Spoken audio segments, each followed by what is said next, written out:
नमस्कार। आज मैं फिर आपके सामने अपराध की एक और घटना लेकर आया हूं। आज के अपराध की घटना भी हालिया है,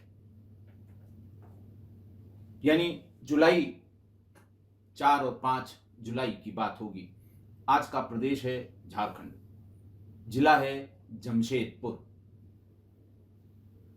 5 जुलाई 2022 को जमशेदपुर के थाना परसडीह के गांव बरिगोड़ा के ग्राम प्रधान ने शाम को 5 बजे प्रभारी निरीक्षक यानी थानाध्यक्ष को फोन किया। थानाध्यक्ष थे राहुल कुमार। प्रधान जी ने उनसे बताया कि साहब, हम लोग एक बड़े पशुपेश में पड़े हैं। हमारे गांव की एक दंपत्ति है, पति का नाम उत्तम माइती और पत्नी का नाम अंजना देवी। इनके साथ इनकी एक 4 साल की बेटी रहती थी। एक हफ्ते पहले 29 तारीख को 29 जून को ये लोग अचानक घर में ताला बंद करके चले गए। पड़ोसी परेशान थे। बच्ची चूंकि 4 साल की थी, आसपास के बच्चों के साथ खेला करती थी। छोटे छोटे 2-2 कमरे के मकान हैं वहां, और बच्चे अपने घर वालों को परेशान कर रहे थे कि दीपिका कहां गई। उस बच्ची का नाम था दीपिका। बहुत जिद करने पे अड़ोस पड़ोस के कुछ महिलाओं ने दीपिका के ननिहाल फोन किया, क्योंकि दीपिका की बड़ी बहन जो 6 साल की थी, वो अपने मामा के यहां रहकर पढ़ती थी या मामा के पास ही रहती थी। वहां से पता लगा कि ये लोग अभी हमारे यहां नहीं आए हैं। उनका मोबाइल भी स्विच ऑफ है। आज सवेरे करीब 10 बजे ये पति पत्नी वापस आए हैं, लेकिन उनके साथ दीपिका नहीं है। पूछने पर इन्होंने ये बताया कि वो ननिहाल में रुक गई है, जबकि अड़ोस पड़ोस में महिलाओं के पास उनके ननिहाल का नंबर था। उन्होंने पूछकर पता भी कर लिया था, ये लोग वहां गए ही नहीं थे। प्रधान ने बताया कि हमें अनहोनी की आशंका के बारे में हमारे गांव के लोगों ने बताया है। वो इसलिए क्योंकि इस बच्ची के साथ ये पति पत्नी बहुत अमानवीय व्यवहार करते थे। इसे बहुत मारते थे, पीटते थे। बहाना ये बताते थे कि पढ़ती नहीं है, जबकि उसी तरह की, उसी स्टैंडर्ड की या पढ़ाई लिखाई में वैसे ही और भी बच्चे उस कॉलोनी में हैं। तो कृपा करके इसकी जांच करें कि बच्ची गई कहां। राहुल कुमार को भी ये बात कुछ थोड़ी थोड़ी समझ में आई कि बच्ची के साथ खेलने कूदने वाली हम उम्र तमाम बच्चियां होंगी, बच्चे होंगे, उसके बारे में पूछ रहे होंगे, माँ बाप से जिद कर रहे होंगे, कहाँ गई पता करो, कब आएगी पता करो। खेलती कूदती रही होगी बच्चों के साथ, और इसी वजह से पड़ोस में लोगों ने पूछा भी होगा। और जब वो नहीं दिखाई पड़ी तो थोड़ा सा शंका होना लाजमी था। राहुल कुमार खुद गांव में आ गए। आए लेकिन अगले दिन पति उत्तम मैती और पत्नी रंजना देवी को अपने साथ थाने ले गए। थाने उन्होंने पूछताछ करनी शुरू की कि बच्ची कहां है, दीपिका गई कहां। उन्होंने वही जवाब जो पड़ोसियों को दिया था, वही जवाब थानाध्यक्ष को भी दे दिया। थानाध्यक्ष ने कहा, नंबर बता दो बच्चों के ननिहाल में किसी जिम्मेदार आदमी का। उत्तम मैती आनाकानी करने लगा। मोबाइल फोन उसका थानाध्यक्ष ने ले लिया और बताया, बताओ किस नाम से फीड है, हम नंबर निकाल लेंगे। जैसे ही उसने वो नाम बताया जिस नाम से वो ससुराल के लोगों का नंबर फीड था, थानाध्यक्ष ने वहां फोन करके पूछा कि दीपिका आपके यहाँ है। उनका नहीं साहब, हमारे यहाँ कैसे होगी, उसकी बड़ी बहन है, उसको वो भी मामा के साथ, जहाँ मामा और उसके बच्चे काम करते हैं, ये वहीं बड़ी वाली उसी के पास है, लेकिन वहां भी नहीं गई है और हमारे यहाँ भी नहीं आई। तब थोड़ी कड़ाई करनी शुरू की थानाध्यक्ष ने पति पत्नी दोनों से, क्योंकि मामला बहुत छोटी बच्ची का था। तमाम दाएं बाएं के किस्से बताने के बाद जब पुलिस अपने पर आ गई तो उसने बताना शुरू किया। उसने बताया कि बात 29 अक्टूबर की है। मैं अपने काम से पास की किसी फैक्ट्री में काम करता था। मैं अपने काम से वापस आया, ये बाहर बच्चों के साथ खेल रही थी। मैं इसका कान पकड़कर घर के भीतर ले गया और इससे कहा, बैठ के पढ़ो। गांव के ही किसी प्राइमरी स्कूल में, जिसमें आंगनबाड़ी की सुविधा रहती है, वहीं पर ये पढ़ने जाया करती थी। उसने कहा था, मैं हाथ मुंह धोने चला गया, फिर मैंने देखा ये भाग गई, बच्चों के साथ खेल रही है। फिर मैं गुस्से में वहां से इसको ले आया, फिर बिठाया। थोड़ी देर तक उसने किताब के एक आध पन्ने पलटे, फिर उठ के खड़ी हो गई। इसकी मां ने इसे मारना शुरू किया। मुझे भी गुस्सा लगी थी, मैंने भी मारना शुरू किया।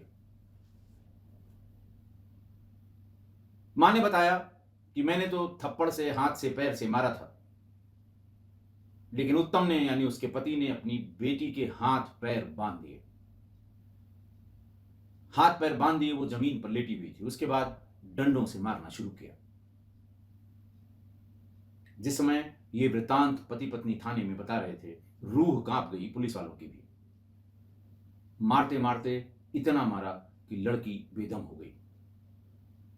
हिलाने डुलाने पर जब वो हिल डुल नहीं रही थी, तो इनको ये लगा कि लगता है मर गई। उसे वहां से उठाया और अस्पताल ले जाने लगे। लेकिन चूंकि इन्हीं लोगों ने उसके साथ ये बर्बरता की थी, इन्हें डर लगा कि अस्पताल ले जाएंगे अगर, तो वहां पूछा जाएगा, पुलिस भी हो सकती है, और फिर हमारी करतूत का पता लग जाएगा। लिहाजा वो अस्पताल के भीतर ले ही नहीं गए। वहां ये तय किया कि लौट के चलते हैं, घर में इसके चोटों पर हल्दी लगाएंगे और दूध के साथ हल्दी पिलाएंगे, ठीक हो जाएगी। बहुत बार मारा है हम लोगों ने। लेकिन जब वो अस्पताल से लेके वापस घर आ रहे थे, रास्ते में ही बच्ची ने, दीपिका ने दम तोड़ दिया। घर पहुंचे और ये लगा कि भी मोहल्ले के बच्चे आएंगे।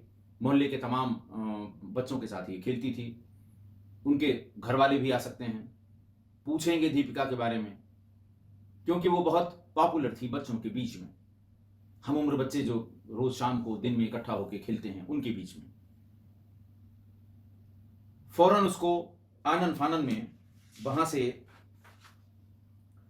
ये लोग उसे अपने साथ ले गए और वहां से सीधे ये पहुंचे स्टेशन सालझागुड़ी। सालझागुड़ी स्टेशन पे जनरल कंपार्टमेंट में पति पत्नी बच्ची को लपेटकर गोद में लेकर आगे की तरफ बढ़ने लगे। आसपास बैठे पैसेंजर्स और जिसमें खासकर महिलाओं ने पूछा, क्या बात है? उन्होंने कहा, बच्ची की तबीयत बहुत खराब है, इसको हम अस्पताल ले जा रहे हैं। यहां डॉक्टरों ने कहा है कि इसको बड़े अस्पताल ले जाना होगा, हम जमशेदपुर जा रहे हैं। उसके बाद थोड़ी थोड़ी देर में उत्तम और थोड़ी देर में ही रंजना गेट की तरफ, यानी बैठने की बजाय चहलकदमी उस कंपार्टमेंट में करते रहे। जैसे ही ये गालूडीह रेलवे स्टेशन के पास पहुंचने वाले थे, गालूडीह और राखा माइंस रेलवे स्टेशन के बीच में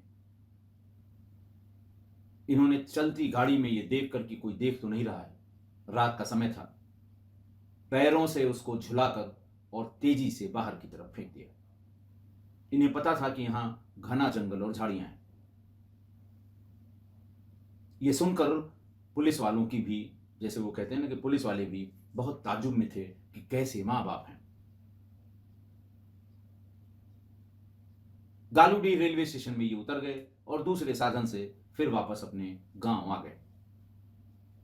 पुलिस की एक टीम फौरन उत्तम माइती को लेकर ये दोनों स्टेशन राखा माइंस और गालूडीह के बीच में ट्रेन के किनारे, समय से अंदाजा लगा कि वहां से चलने से, जिस ट्रेन से ये चले थे, सालझागुड़ी से गालूडीह पहुंचने से पहले या कितनी देर बाद इन लोगों ने उसे झाड़ियों में फेंका था। उस अंदाज से पूरा दिन ढूंढने के बाद इन्हीं दोनों स्टेशंस के बीच, जहां पति पत्नी ने बताया था, दीपिका का शव झाड़ियों के बीच में बरामद हो गया। हत्या के 7वें दिन। हालांकि मासूम बच्चा, कोमल उसकी स्किन होती है, जंगली जानवरों ने बहुत नुकसान किया था उस शव का, लेकिन कपड़े पहने हुए जिस चादर में लपेट के इन लोगों ने फेंका था वो चादर, ये सब कुछ बरामद हो गया। पुलिस ने पंचनामा किया, वापस लाकर पोस्टमार्टम के लिए ये भेज दिया उसके शव को। पुलिस समझ नहीं पा रही थी कि इन दोनों का आखिर हम क्या करें। बात इन्होंने सब बता दी, पूरा थाना गुस्से में था। महिला कांस्टेबल्स ने, महिला सब इंस्पेक्टर ने रंजना देवी से बात करनी शुरू की। उनका मकसद यह था कि आखिर ऐसा उसने क्यों किया। कोई शंका थी कि ये किसी दूसरी की बेटी है, या फिर क्यों उसके साथ इतनी बर्बरता करते थे।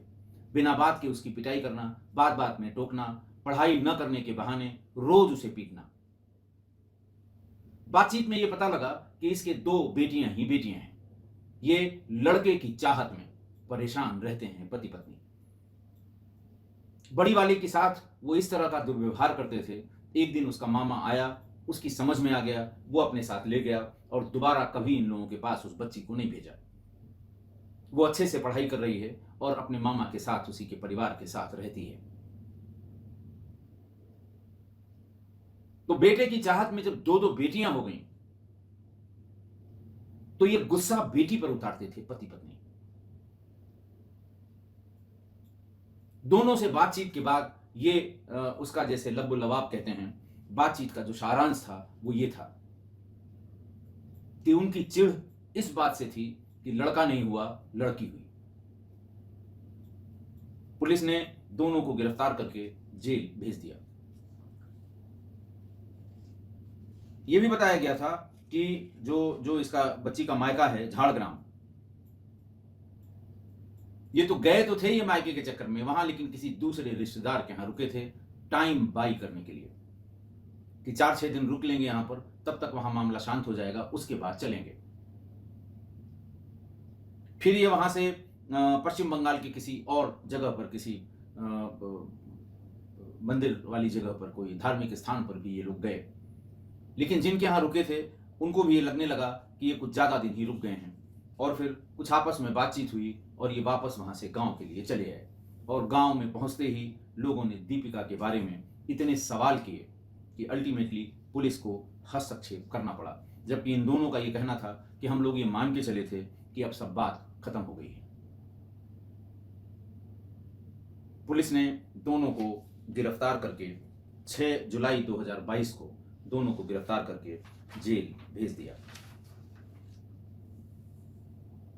आज की घटना बहुत ही मार्मिक घटना, बड़ी विभत्स घटना। मां बाप ने एक बच्ची को पीट पीट कर मार डाला, हाथ पैर बांध कर मारा उसे। बहाना पढ़ाई न करने का, कारण कुछ और। देखिए, हम इस कालखंड में 2022 में आज भी समाज में ये लड़के की चाहत और लड़की को बोझ समझना बंद नहीं हुआ है। इस घटना से यही पता लगता है। मार दिया, मारने के बाद भी इतना ममत्व खत्म हो गया कि चलती ट्रेन से बच्चे को पैरों से, जिसे कहते हैं झुला के, ताकि दूर तक चली जाए, झाड़ियों में चली जाए, किसी को पता न लगे, उसको फेंका गया। मेरी ये समझ में नहीं आ रहा है कि हम इस मानसिकता से, यानी समाज इस मानसिकता से कब उबर पाएगा। यह हो सकता है कि पति पत्नी अनपढ़ हों, कम पढ़े लिखे हों, लेकिन उनके घर में टीवी लगी थी, पूरा परिवार बैठ के टीवी जरूर देखता था। तमाम सीरियल आते हैं, तमाम फिल्में आती हैं, तमाम हर तरह की मूवीज आती हैं। जेंडर इक्वेलिटी के बारे में बहुत ढेर सारे प्रोग्राम आते हैं।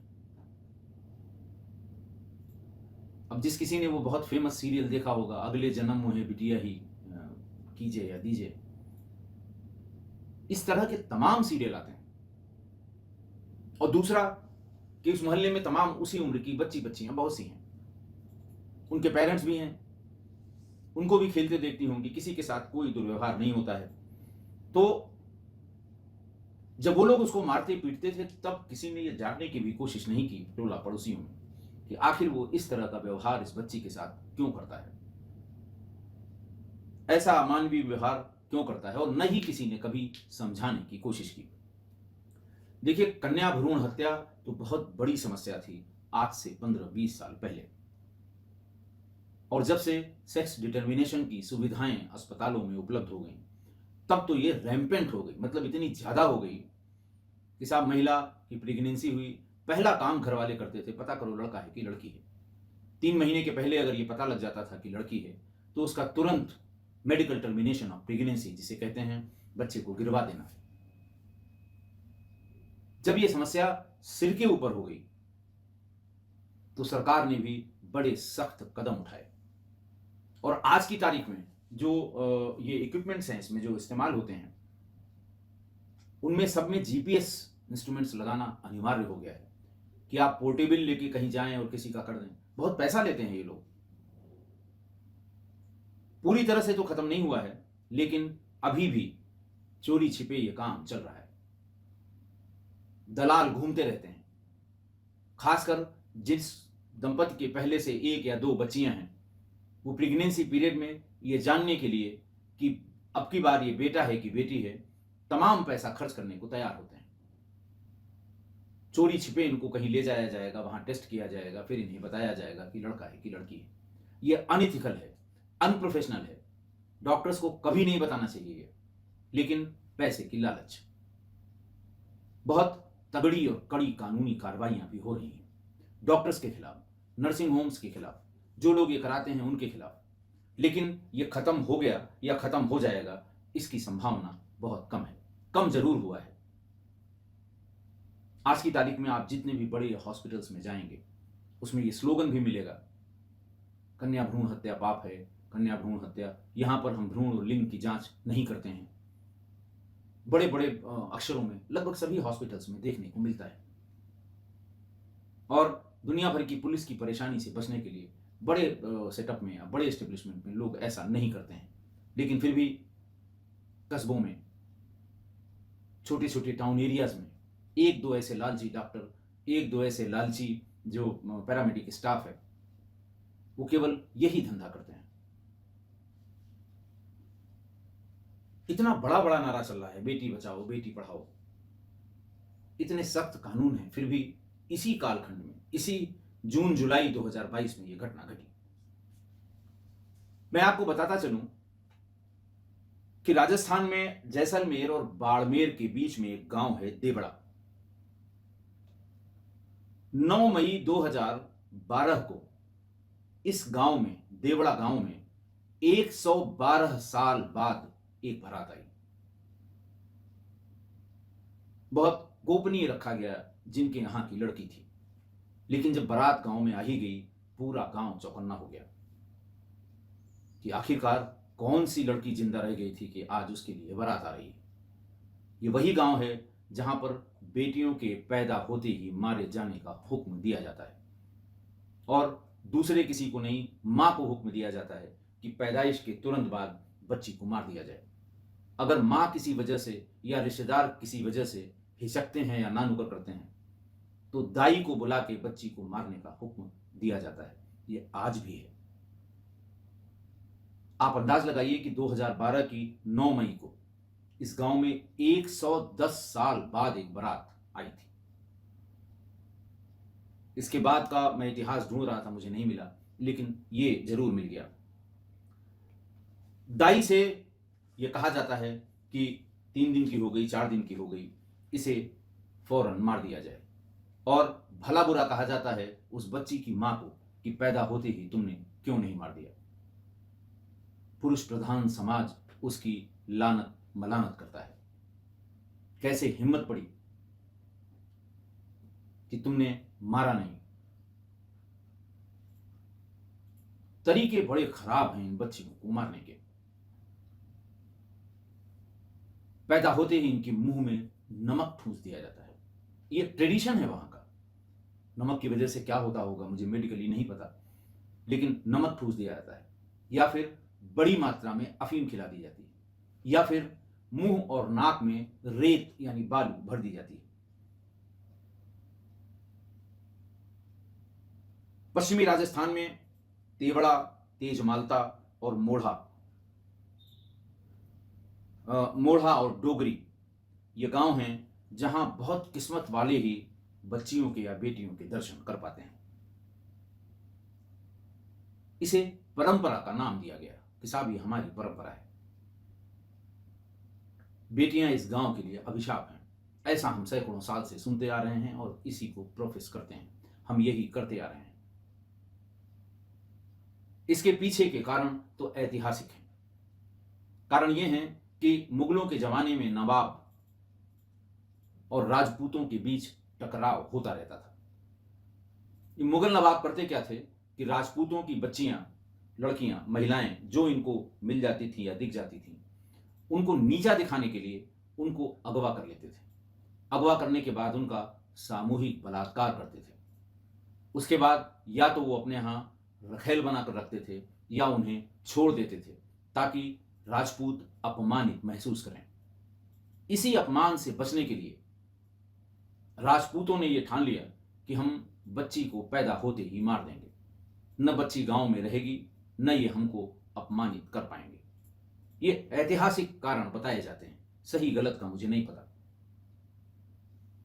आप सर्च करिएगा, सब जगह यही एक कारण बताया गया है। लेकिन भाई अब ना तो मुगल हैं, ना उस तरह के कोई बर्बर शासक हैं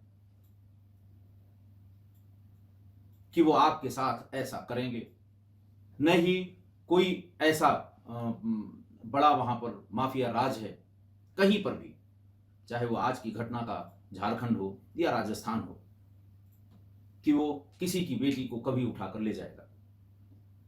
स्टे इंसिडेंट्स तो हर प्रदेश में हर जगह हो जाते हैं। कानून बड़ा सख्त है, बहुत कमी आई है लेकिन हो जाते हैं। लेकिन इस तरह से कोई एक क्लैन, कोई एक दल या कोई एक जिसे कहते हैं शासक ऐसा करता हो, ऐसा कम से कम हिंदुस्तान में नहीं है। सुविधाएं बहुत हो गई हैं, पढ़ाई लिखाई के साधन बहुत हो गए हैं, लेकिन फिर भी लोग क्यों बदल नहीं रहे हैं, ये मेरी समझ में नहीं आया। बहुत कोशिश की मैंने इसको जानने की आज की घटना से व्यथित होकर। इसीलिए आज मैं किस्सा गोई परिवार के लोगों से ये बात जानना चाहता हूं कि अब तो लड़का लड़की का भेद ही खत्म हो गया। लड़कियां कहां नहीं गई, लड़कियां आप क्या नहीं कर रही हैं। देश के सर्वोच्च संवैधानिक पदों पर हैं, फाइटर जेट फाइटर प्लेन्स उड़ा रही हैं, सेना में है, पुलिस में है, कहां नहीं है और कहां ये लड़कों से कम है। लेकिन ये भेद आज भी क्यों है? ये आज भी लड़कियां बोझ क्यों मानी जा रही हैं? कुछ तो होगा। अच्छा, मैं परिवार के लोगों से कहूंगा कि वो कमेंट बॉक्स में या मेल से हमें जरूर बताएं। प्रदीप जी जैसे बहुत से परिवार के लोग राजस्थान से हैं। आप देखिए उसमें कमेंट्स में बहुत बड़ी संख्या है किस्सा गोई परिवार के सदस्यों की राजस्थान में। इस भाग के आसपास का कोई है कि नहीं मुझे नहीं पता, लेकिन अगर इस पश्चिमी राजस्थान के इस भूभाग का जहां का मैंने जिक्र किया है, तेवड़ा, तेजमाला, मोढ़ा, डोगरी, क्या ये समस्या आज भी है? क्या जो इसका ऐतिहासिक कारण बताया गया वो सही है? सबसे खराब मेल फीमेल रेशियो आज भी इसी इलाके में है। तो समाज की जागरूकता के लिए अब कुछ हो भी रहा है कि नहीं हो रहा है? जरूर बताइएगा। पूरा परिवार आपके इस जानकारी से, आपके इस सूचना से वो आनंदित भी होगा। अगर चेंज हुआ है तो बहुत ही खुशी की बात है, लेकिन अगर अब भी यही हो रहा है तो बहुत दुख की बात है। आप लोग जहां हैं, किस्सा गोई परिवार के लोग, मैं कोशिश ये करता हूं कि आप जागृत रहें। आपको ढेर सारी जो घटनाएं क्राइम की होती हैं, इनके मोडस ऑपरेंडी, इनके क्रिमिनल्स के बारे में सिर्फ इसलिए बताता हूं कि आप सावधान रहें। और मेरे मन में है कि अगर इस तरह की बात अभी भी हो रही है तो कम से कम हमारे किस्सा गोई परिवार का एक परिवार ये ठान ले कि नहीं साहब, हमारे यहाँ कोई कन्या भ्रूण हत्या नहीं होगी, किसी कन्या के साथ, किसी बच्ची के साथ इस तरह का बर्बर व्यवहार नहीं होगा। तो कृपा करके बताइएगा। आशा है आप मेरी इन सब बातों से सहमत होंगे।